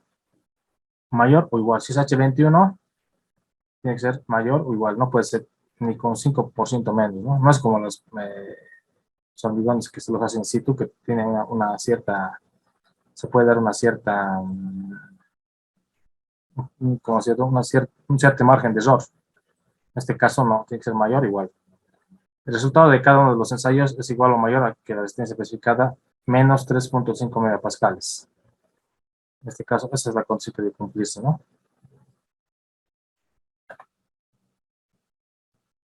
Conformidad con la resistencia especificada. En el módulo 2 nos indica, se considera que todo hormigón evaluado posee la resistencia especificada si cumple con las dos condiciones siguientes, ¿no? La resistencia media móvil de todas las series posibles de 3 ensayos consecutivos corresponde al hormigón evaluado, ¿no? Es igual al mayor que la resistencia especificada más 5 megapascales. Entonces, esto tiene que ser mayor igual que la resistencia característica más 5 megapascales, ¿no? Esto sería con un factor de seguridad. Entonces, tendría que salir aquí un H25, 826 en este caso, ¿no? Para que cumpla con la normativa. El resultado de cada uno de los ensayos será igual o mayor que la resistencia especificada. Entonces, otra condición. Bueno, aquí tenemos un ejemplo de aplicación, ¿no? Evaluación de resultados de probetas en series individuales, más o menos 15%. Aquí vemos la fecha de moldeo, la clase, H25 es un hormigón de 25 megapascales. Aquí identificación, ¿no? De qué lote debe ser, 6. ¿De qué debería decir el nombre, no? Si es muro, pavimento, portillo, no sé. Aquí me parece que debería ser más especificado. Aquí la del esfuerzo, ¿no? 32 megapascales, kilogramos sobre centímetro cuadrado, ¿no? La edad, 28 días, es lo que se maneja, por lo general. Esto sin proyectar, ¿no? Diferencia, 0.3, 2.4, ¿no? Aquí vemos las diferencias entre este y este. Entre este y este, 2.4. Esto hablando de las mismas fechas, ¿no? Después tenemos aquí, creo que es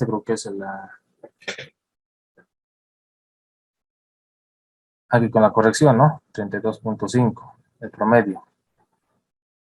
Claro, este es el promedio, ¿no? Esa es la que ese es el valor que se toma en cuenta para tomar la resistencia del elemento, del vaciado. Aquí está la corrección 0.15, 4.9, esto debe ser de la resistencia de la extracción. Y la diferencia, ¿no? Bueno, 0.15 cumple, ¿no? 0.13 a 4.9.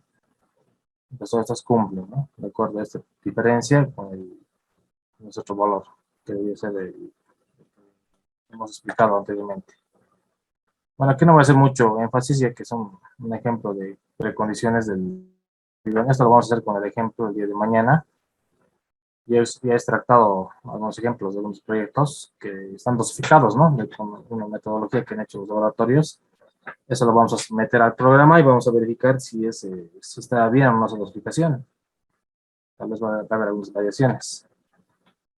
Bueno, aquí tenemos un sistema de control de calidad, básicamente que es un esquema, ¿no? De los lotes que se tiene, la evaluación de producción, el control de proceso, el promedio, la desviación estándar, control de volúmenes, el porcentaje de defectuosos, o sea, cuáles los cohetes que están mal, aquí se ve un muestreo, ensayo, análisis de resultados, se hace una representación gráfica, y bueno, aquí se ve los gráficos de control también, ¿no? Por otra parte, tenemos la calidad especificada, el promedio, de desviación estándar, lo mismo, ¿no? Y tenemos que ver los criterios de aceptación, cuáles son los valores que mínimamente debe tener el hormigón para que sean aceptados dentro de los gráficos de control, ¿no? En este caso, como os digo, si hay una variación demasiado grande, si es un H18 y el que estaba en el proyecto era H21, entonces ahí ya directamente se va a la distancia de los esclerómetros, y si no, la ruptura de extracción de núcleos, y si no da siempre eso, entonces directamente se hace el rechazo, ¿no? Del pavimento. En caso de que sea mayor a 21 megapascales el resultado, entonces está de acuerdo a la calidad especificada, ¿no? O mayor. Siempre debe ser igual o mayor lo que se obtenga de los ensayos de laboratorio, ¿no?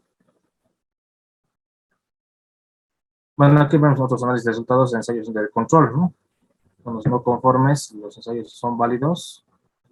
Entonces, sí, no, aquí tenemos la secuencia, ¿no? ¿Cómo debe seguir?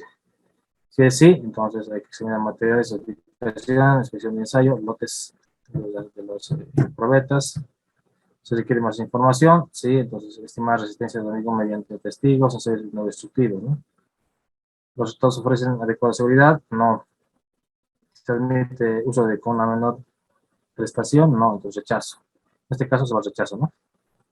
Ahora, si es no, directamente adoptar medidas correctivas, extraer testigos, analizar resultados, y los resultados no conformes, sí, entonces aceptación.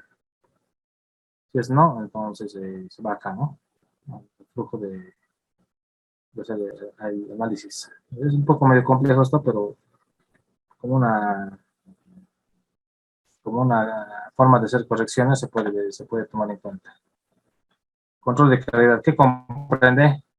Entrenamiento del personal involucrado, ensayos preventivos de activos de materiales, verificación de equipo y procesos, inspección de materiales y trabajos en obra, ensayos sobre hormigones materiales empleados durante la producción, cartas de control, uso de análisis, evaluación de resultados y ajustes y optimización. Siempre y cuando hay un mal vaciado se debe corregir. Se puede corregir en obra, pero no es lo más recomendable, ¿no? Es mejor prever eso. Bueno, aquí tenemos un esquema de dosificación mezclado, ¿no? Tenemos lo que es el control, indicador de sistemas de medición, establecer tiempos de amasado mínimos, ensayos de homogeneidad, verificar uniformidad de las pastas, revisar desgaste y deterioro de los elementos de mezclado, ¿no? Entonces, eso es lo que es una verificación. Bueno, hay bastantes modelos, ¿no? Para hacer este tipo de verificaciones en el Internet. Pueden sacar, y yo también tengo algunos que tengo de ejemplo para que vean cómo son diferentes, ¿no? Cada institución tiene su sistema de control. Se puede hacer una construcción de tramo de prueba, ¿no? Condición de la base, sistemas de control de rasante, hilos y guía.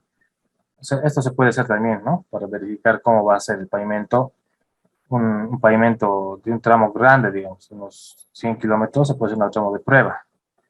Carriles de apoyo de pavimentadora, ubicación de juntas, canastos de pasadores, barras de unión o de amarre, hormigón de agregado, ciclometría, equipos de transporte, colocación, compactado, terminación, texturizado y curado, operación de vibradores.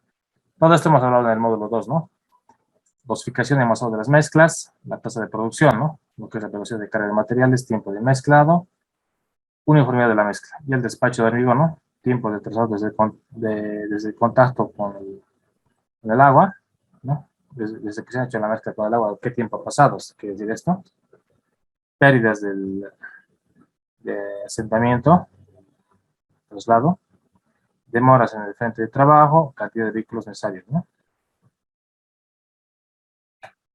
Y aquí vemos un esquema, por ejemplo, de los tipos de falla, ¿no? A la compresión. Esos son los diferentes esquemas de falla, ¿no? Por ejemplo, a ver, vamos a ver este, que es el más común, que se rompe así, ¿no? A 45 grados. Se observa comúnmente cuando la carga de aplicación de carga se encuentra en el límite de tolerancia especificada o excedida en esta, ¿no? Otro que vemos comúnmente es este esquema de facturación, ¿no? Se observa un espécimen que presenta una cara de aplicación de cargas convexa y por deficiencias de material cabeceo, o sea, el material cargado, ¿no? Rugosidades en el plato cabeceador y placas de carga, ¿no? Entonces, aquí se ve el diferente tipo de fallas de carga que tienen las probetas, ¿no? De ver esto, ¿no? Esta tecnología de hormigón, según ya llevado, entonces ha visto este tipo. Eh, bueno, generalmente hay algunos que se rompen así, ¿no? De forma perpendicular a la probeta. Se observa en especímenes que presentan una cara de aplicación cóncava y por deficiencias en el material de cabeo, ¿eh? Y también por concavidad en una de las placas de carga. Entonces, básicamente aquí tienen toda esta información que lo van a ver con más detalle ustedes. Bueno, en esta última parte vemos los ensayos de compresión de muestras cilíndricas de concreto, ¿no? Acá vemos lo que es el cilindro tipo, que es de 15 por 30, ¿no?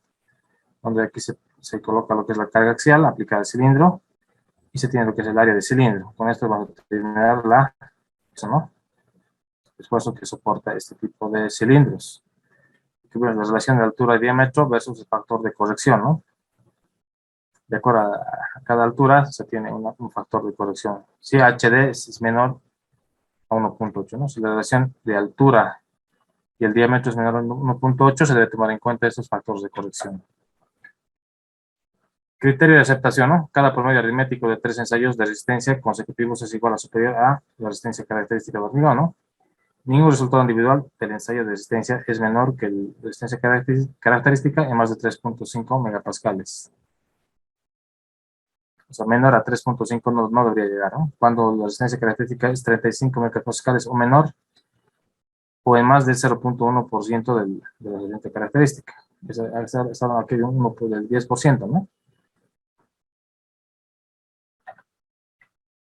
Ensayos destructivos. Ya, aquí vemos lo que es la ensayo de diamantina, lo que les comentaba ya. Cuando la resistencia de las probetas moldeadas al pie de la obra es baja, entonces aquí se usa el ensayo de diamantina, ¿no? Si del promedio está más del 10%, pero si no está igual a la resistencia, si es un hormigón de planta, entonces ya vemos a los ensayos de diamantina. Se han presentado anomalías en el desarrollo de la construcción, también, ¿no? Fallas de curado, también. Aplicación temprana de cargas, antes de los 28 días si no tiene aditivo, también se hace este ensayo de diamantina. Un incendio, una puesta que esté en fuego, también se puede hacer, ¿no? Si está expuesta a demasiado calor. Estructuras antiguas, también se los debe hacer para ver cuál es su vida residual. No se cuenta con registro de existencia. Si no hay documentos, entonces ensayo de diamantina, ¿no? Básicamente este equipo que se lo puede hacer de forma, son equipos semi-hechizos, diríamos, ¿no? Fabricados artesanalmente, u otros que son de fábrica, que son más caros. Si se confirma la posibilidad que el concreto sea de baja resistencia y los cálculos indican que la capacidad de carga se redujo significativamente, deben permitirse ensayos de núcleos testigos perforados, ¿no? Extraídos en la zona en cuestión, de acuerdo a las ACTM C42M, ¿no? En esos casos deben tomarse 3 núcleos por cada resultado de ensayo de resistencia que sea menor que los valores señalados, ¿no? en los criterios de aceptación de concreto, muestras cinéticas, ensayos destructivos. En este caso hay que sacar por lo menos 3 muestras, como dije. Vean acá, por ejemplo, de una viga. Estamos sacando con este tipo de equipo. Y bueno, aquí también está sacando o sea, pueden sacarse testigos en vigas, en muros armados y también, lógicamente, en los pavimentos, ¿no? Aquí vemos un muro, aquí vemos una viga, ¿no? Una viga, una columna, un pavimento. Cualquier elemento estructural se puede sacar. Aquí ven cómo queda y cuando sale, ¿no? Hay que hacer las mediciones correspondientes. Si está bien, sacar las muestras y todo, ¿no? Como digo, esa probeta tiene que ser lo más concéntrica posible respecto a este plano, ¿no? No tiene que ser no tiene que haber mucha inclinación, o sea, menor a 5 grados, dice, ¿no? Bueno, aquí vemos, ¿no? Ya las probetas extraídas, aquí vendría el ensayo de ruptura, compresión.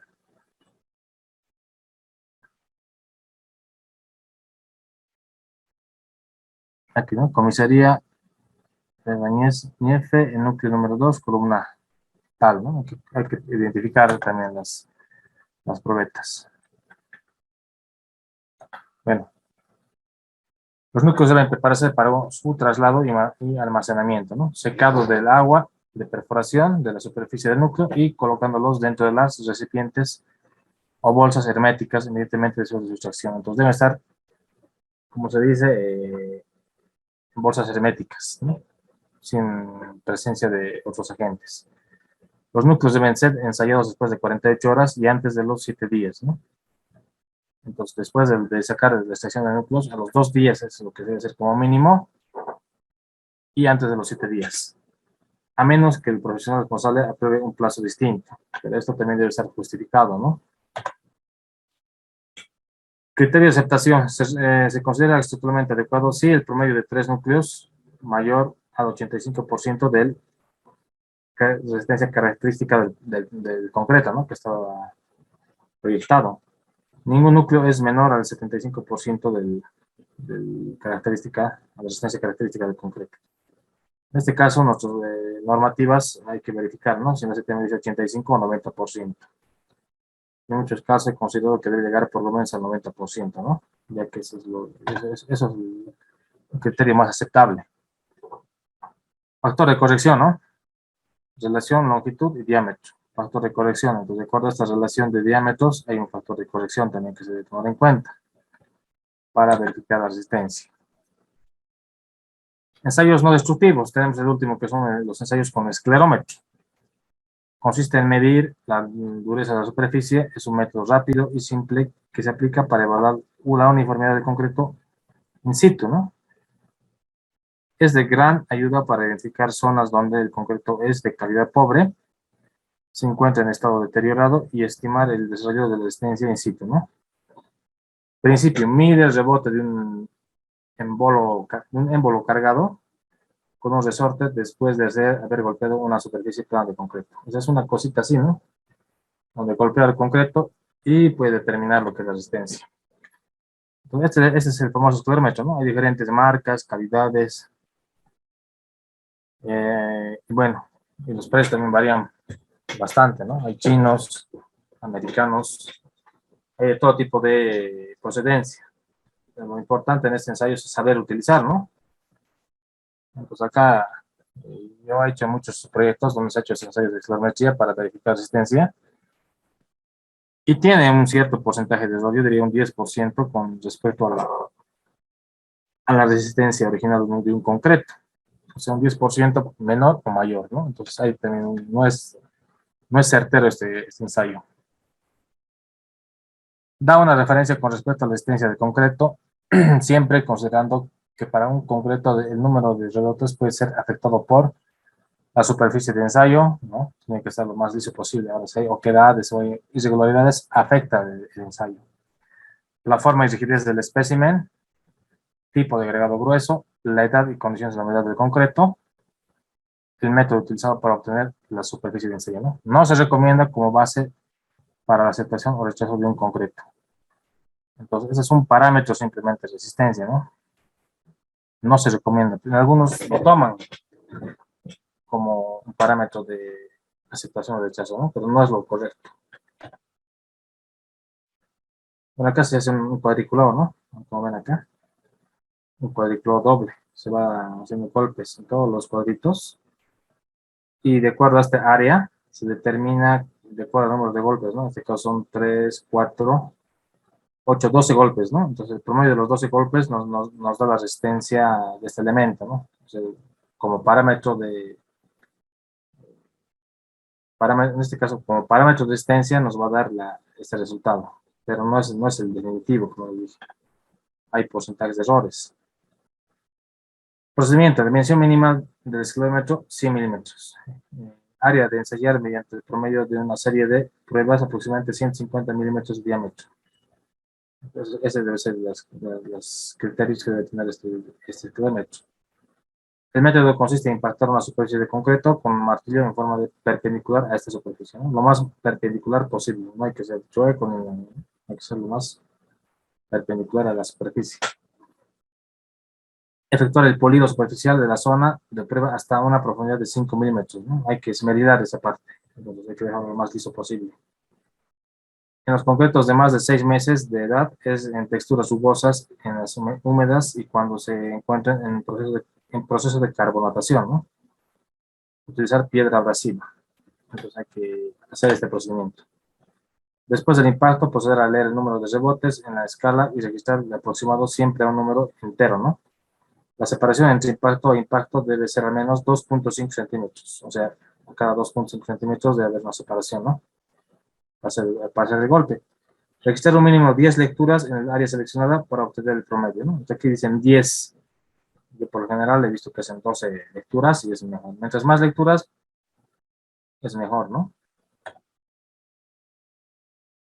Registrar un mínimo de 10 lecturas en el área seleccionada para obtener el promedio. Examinar la impresión por el impacto que va a observar la superficie ensayada.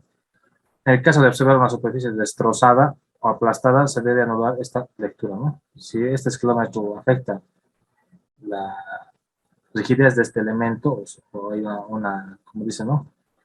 Hay un hundimiento, entonces se procede a hacer otro ensayo. En el caso de que una o dos lecturas difieran entre más de 7 unidades de promedio, serán descartadas, ¿no? Entonces la diferencia entre uno y otro no debería variar entre 7 unidades de la medición, ¿no? Si fuera más la que difieren, se anulará la prueba, ¿no? Entonces, en este caso, si toditas difieren en más de 7 el valor, digamos, del ensayo, entonces ya ese ensayo se descarta directamente.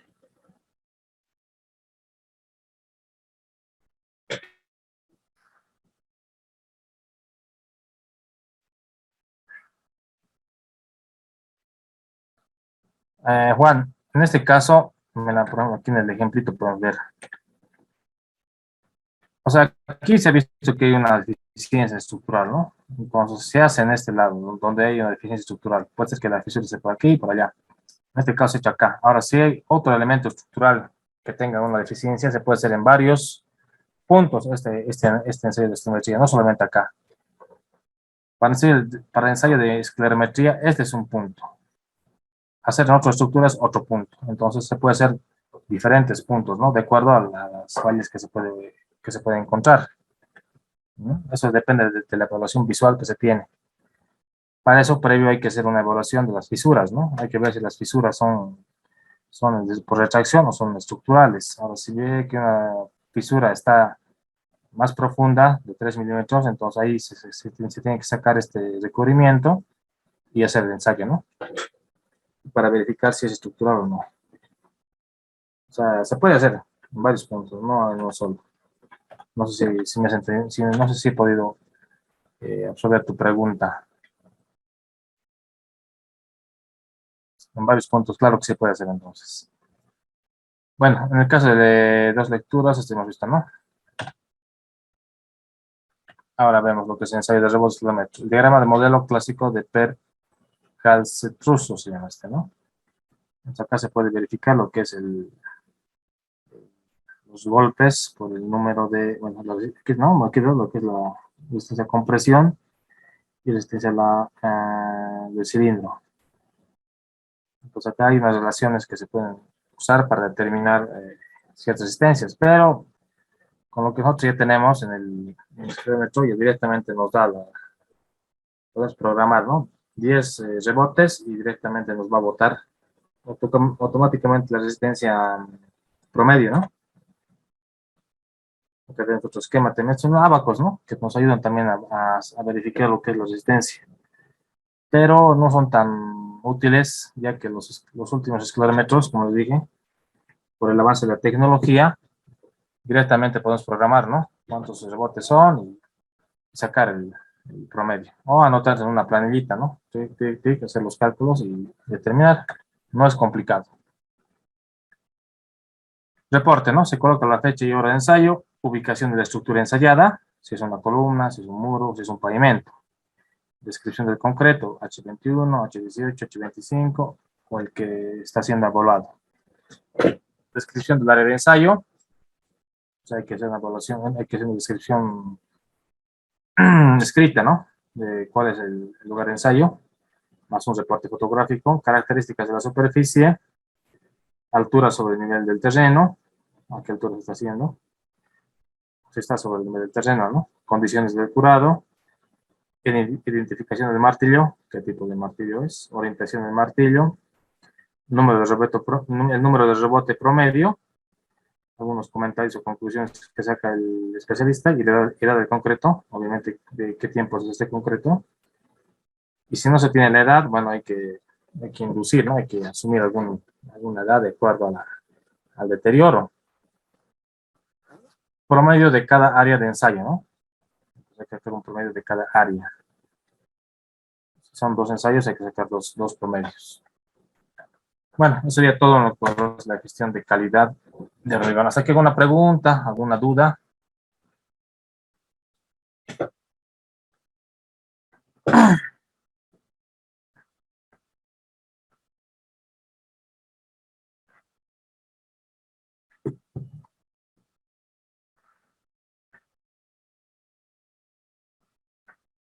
Bueno, no hay dudas, voy a pasar a mostrarles esta pequeña presentación de esto. Quiero mostrarles, es un poquito largo, pero lo voy a hacer de forma bien concreta para que tengan más, una forma práctica de mostrarles lo que es el desarrollo de los pavimentos rígidos en Bolivia, ¿no? Esto básicamente es una presentación que lo he hecho concrete, la cual me lo ha cedido para que pueda mostrar. Simplemente de una forma didáctica, ¿no? No es de mi autoría, pero para que vean más o menos cómo son los proyectos en Concretec, ¿no? Bueno, básicamente FANSES ha sido creada hace muchos años, ¿no? Pero el desarrollo de Concretec se lo ha hecho en 2002, básicamente. Y bueno, en este caso vamos a analizar un proyecto que es el carretera Puente Sacramento Puente Arce, que tiene la longitud de 52 kilómetros, espesor de 20 centímetros y ancho de 7 metros, ¿no? Y juntas cada 4 metros. Estas eran juntas largas, ¿no? Sobre anchos de hasta 1,20 y volumen de 75.600 metros cúbicos. Un costo total de 6 millones de dólares, ¿no? 6 millones y medio de dólares casi. Esto se lo hizo el 3 de junio de 2003. Es un tramo carretero que ya es antiguo, pero ya tiene más de 20 años, creo. Ya va a cumplir 20 años, pero ya ha tenido muchas reparaciones, muchas fallas, justamente por esto, ¿no? Por el tema de las juntas que han sido muy, muy largas.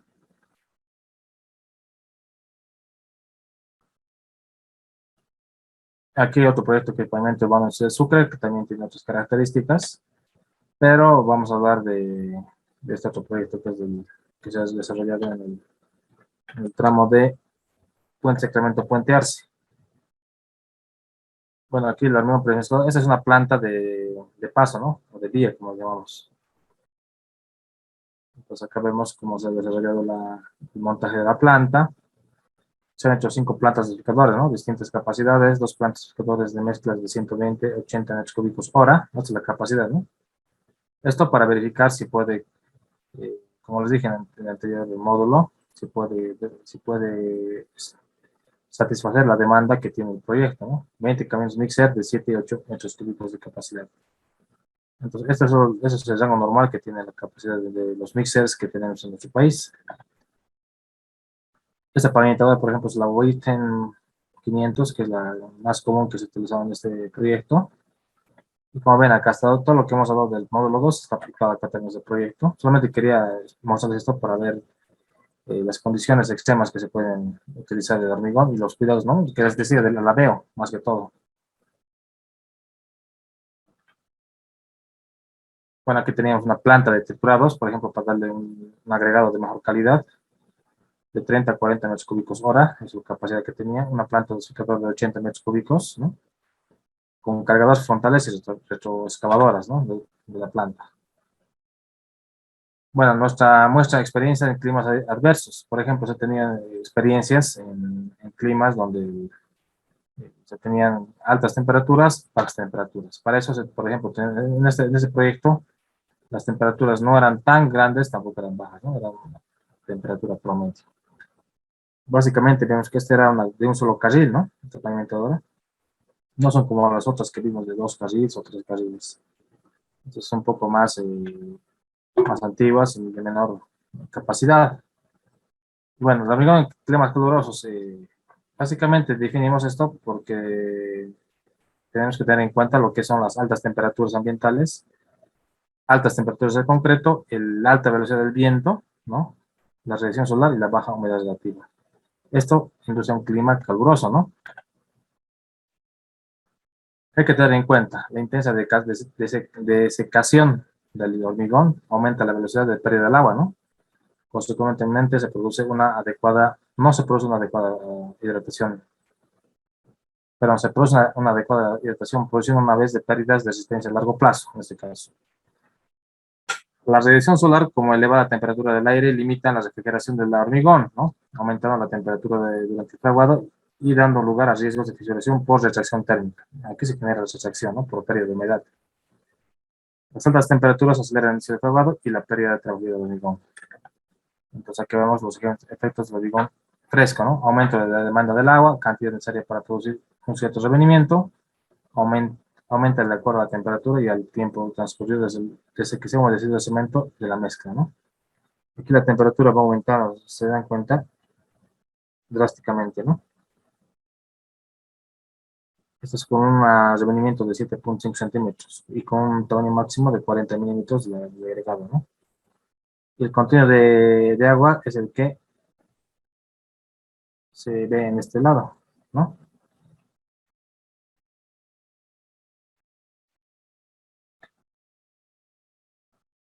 Mayor rapidez de pérdida de rendimiento, endurecimiento a prácticas indeseables de adición incontrolada del agua, ¿no? Y aquí la temperatura, mientras más grandes, pero menores, el asentamiento va aumentando, ¿no?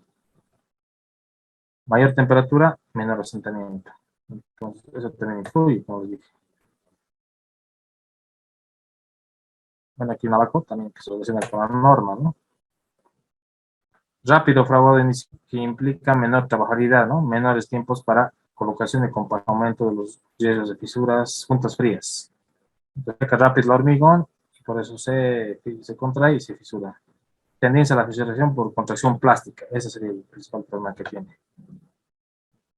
Menores resistencias mecánicas, los hormigones amasados, colocados y curados a elevadas temperaturas desarrollan generalmente mayores resistencias a temprana edad y menores resistencias a 28 días, ¿no? Entonces, al revés, mientras pasa el tiempo, puede aumentar resistencia, luego baja. En un día es diferente, ¿no? En un día puede subir la resistencia y a los 28 días puede bajar. Entonces, son estudios que lo ha hecho Concretec, los cuales ha determinado sus problemas, ¿no? Por eso el tema de la temperatura es bien importante. Aumento del riesgo de aparición de fisuras por retracción plástica y efectos de los gradientes térmicos. Y la fisuración por retracción plástica es un fenómeno normalmente asociado a procesos de hormigonado en climas secos, ¿no? Calurosos, y produce las superficies expuestas al hormigón. O sea, la parte de arriba es donde se puede secar más rápidamente que abajo, ¿no? Por eso es lo que se origina el alabeo.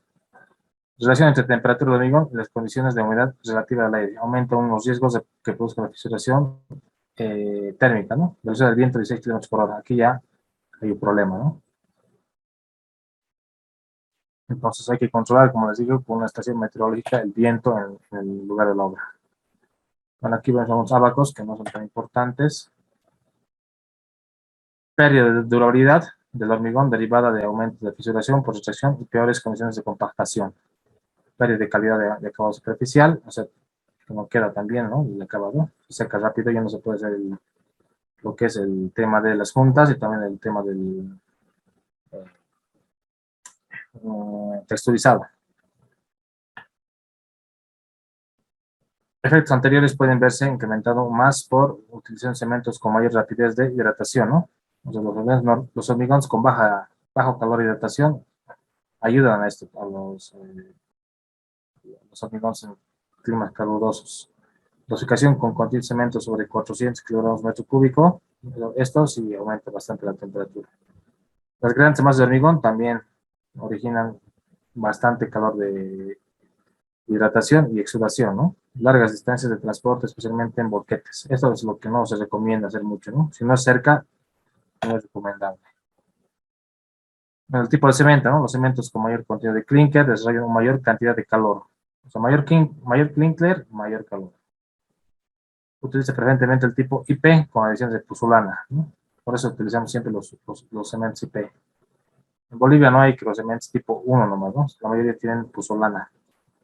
Y aparte que barata. Categoría resistente. Cuando mayor es la categoría resistente del cemento, mayor es la finura, ¿no? Lo que supone mayor velocidad de hidratación con un incremento de calor desprendido. Esta es un favorecimiento de resistencia, pero no nos ayuda, ¿no? Cuando hay climas extremos. Eso es lo malo. Contenido de cemento. A mayor contenido de cemento, mayor cantidad de calor y hidratación. Limitar los contenidos de aplicaciones de resistencia y durabilidad deseadas y o más. Temperatura del cemento. Evitar la utilización de cementos con temperaturas altas. Limitar la temperatura a un 70 grados centígrados. O sea, esa es la temperatura máxima, ¿no? Hay que manejar, pero temperaturas menores. No es bueno utilizar. Estas temperaturas son altas, ¿no? Es como empezar a hervir el agua. Entonces, no es lo más adecuado. Dentro de los áridos, constituyen el 60-80%, ¿no? Del volumen de hormigón. Por lo tanto, sus características influirán de manera decisiva en sus propiedades. Entonces, tiene que haber un buen árido, si no, no estamos bien.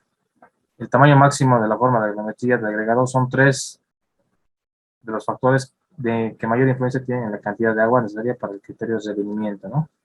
Por el tema de absorción del agua de los áridos. Un bajo coeficiente de expansión térmica induce menor expansión del hormigón, ¿no? Menor contracción al enfriarse y por lo tanto menores riesgos de fisuración. Se recomienda la utilización de agregados gruesos humedecidos superficialmente. Estos criterios no son de la norma, pero sí son criterios que he utilizado de acuerdo a la experiencia, ¿no? El agua, por ejemplo, es muy importante controlar la cantidad de agua amasado con el fin de evitar la relación agua-cemento se incremente. Las relaciones agua-cemento por lo general van del 0,40 a 0,60%, ¿no? 0,40 a 0,60. Mientras menos la relación de agua-cemento, mayor resistencia, ¿no? Eso ya saben ustedes. La temperatura del agua tiene efecto más pronunciado por unidad de peso sobre la temperatura de hormigón. Otro componente sería la temperatura del agua, es más fácil de controlar que la de los demás componentes, ¿no? El agua podemos refrigerar, mantener un lugar fresco, pero el hormigón no, pues como se hidrata y genera calor ya no podemos controlar. Se recomienda aislar técnicamente los tanques de almacenamiento y transporte y pintarlos en blanco, ¿no? Es para manejar el tema de temperaturas. En casos extremos, el uso de hielo como parte del agua de amasado constituye un procedimiento principal para reducir la temperatura del hormigón. O sea, podemos utilizar un agua fría, temas calurosos, para que el hormigón no se... Cuando quiera hidratarse, este agua fría va a controlar un poco lo que es esta hidratación, esta exudación que puede tener el hormigón. Aditivos. El empleo de aditivos pacificantes o superlubricantes es importante para controlar la relación agua-cemento y alcanzar una adecuada consistencia para la puesta en obra, ¿no? En el proyecto Puente Sacramento Puente Arce utilizamos clasificantes retardador por sus propiedades tanto de reducción de agua y amasado como de trazo de fraguado, ¿no? Entonces, este es el que se utiliza en el proyecto. Se deben realizar ensayos previos para determinar los adecuados adiciones en función de las temperaturas, ¿no? Resistencias, consistencia del hormigón y distancia de transporte. Siempre hay que verificar la distancia. De acuerdo a la distancia, la cantidad de aditivo. ¿no? Las selecciones de materiales se proporcionan en la mezcla de hormigón propuestas para la obra, ¿no? Se debe obtener como resultado los estudios de laboratorio, siempre laboratorios, para determinar granulometrías. De manera que bajo condiciones de colocación previstas, ¿no? Clima caluroso, formas y tiempos de transporte. Sistemas de compactación curado, como les dije, las aguas de pick-up, los sistemas de compactación de los equipos y las membranas sintéticas, ¿no? Se alcancen las características especificadas. De acuerdo a lo que hemos hablado en el módulo 2, debe cumplirse todo ese procedimiento. Bueno, aquí vemos ya, ¿no? Algunos tramos donde se va a hacer con bolquetes, pero estos se van protegidos, ¿no? El mezclado y transporte del hormigón en climas calurosos. Ya hemos hablado de esto bastante en el módulo 2. Solo debe ser en boquetes, mixers, dependiendo de la disponibilidad, ¿no? Y el mezclado también se lo debe hacer en horas que no haya mucho gradiente térmico. Esto ya se explicó bastante.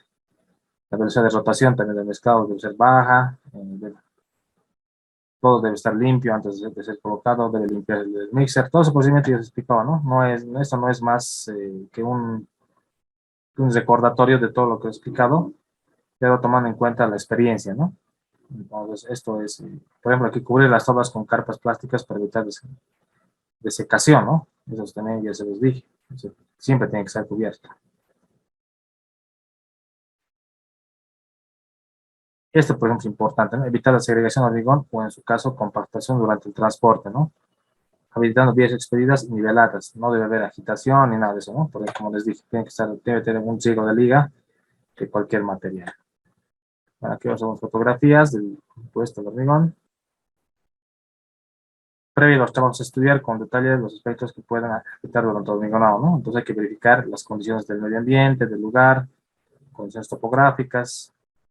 La mayor rapidez de colocación y acabado reducen materialmente los problemas derivados de climas calurosos.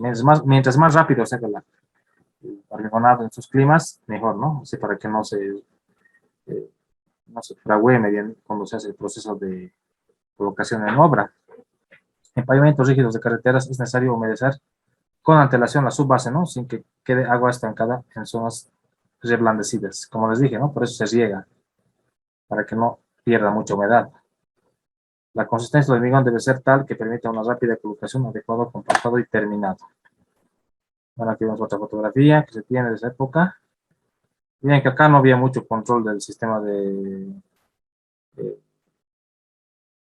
seguridad industrial, ¿no? Vean, sin cascos, algunos sin botas. Entonces, esto ya ha ido mejorando bastante, ¿no? Las primeras veces, concreté que no tenía mucho control de ese tipo, pero después ya se ha ido mejorando y ya las cosas han ido mejorando con el tiempo. Bueno, el curado prácticamente es al finalizar, ¿no? Las operaciones de hormigonado.